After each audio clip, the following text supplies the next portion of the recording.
Welcome to Chillin' 101. We hope this video helps. You're ready to remove color now. Set your timeline frame rate and basic color management so scopes behave predictably. Once done, import and load the footage, then switch straight to the color page and select the target clip in the timeline. You need the node graph visible. Press Alt+S to add a serial node if none exists.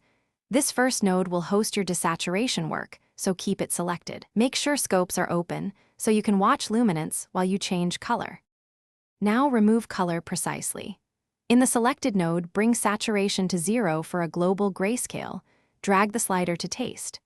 If you want selective desaturation, add a parallel node, use the Hue vs Sat qualifier to isolate colors, then pull saturation down for just those hues.